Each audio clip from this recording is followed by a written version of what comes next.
කොළඹ ජීවිතේට මං හුරු වෙන්න පටන් අරන් සති 3ක් විතර වුණා. අම්මයි තාත්තයි මල්ලිය නැතුව මෙහෙම පිටතැනක ඉන්න එක ඇත්තටම මට ගොඩක් අමාරු වැඩක්.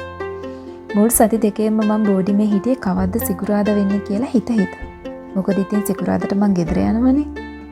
මල්ලිත් එක්ක රණ්ඩුවක් දාගන්නේ නැතුව, අම්මගෙන් බැනුමක් අහගන්නේ නැතුව මම මෙහෙම ඉන්නේ ඇත්තටම හරිම අමාරුයි. කොහොම හරි ඉතින් ටික දවසක් යනකොට ඔන්න මට හොඳ යාළුවෝ සෙට් එකක් නම් හම්බ වුණා.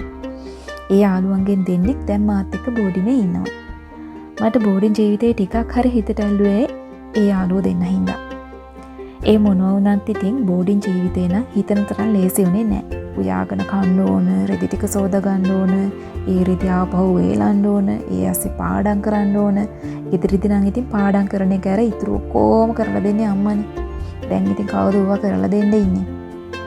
එක අතකින් ඉතින් ඒකත් කර්මයක් තමයි. හීනෙන් වගේ මොකද්ද අමුතු ගඳක් එනවා. මං ඔළුවේ තිබුණු කොට්ටේ අරන් නහයට තද කරගෙන ආයෙත් නිදාගත්තා. විනාඩි 2ක් වගේ නෑ මට හොඳටම කැස්ස ආවා.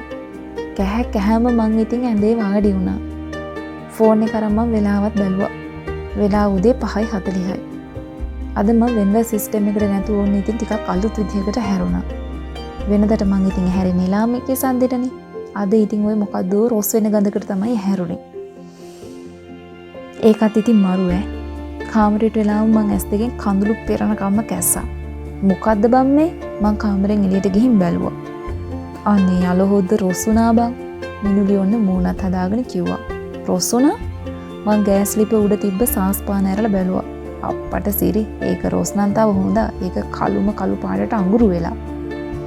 අද උදේට අපිට ටූත් පේස්ට් ඕන නෑ බං. මං කිව්වා.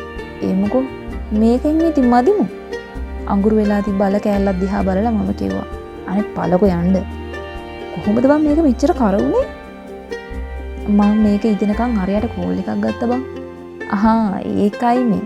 ඕක තමයි කියන්නේ අපි වගේ රිලැක්ස් එකේ ඉන්න කියලා නංගි. අපිට නෑනේ ওই ලව් සීන්.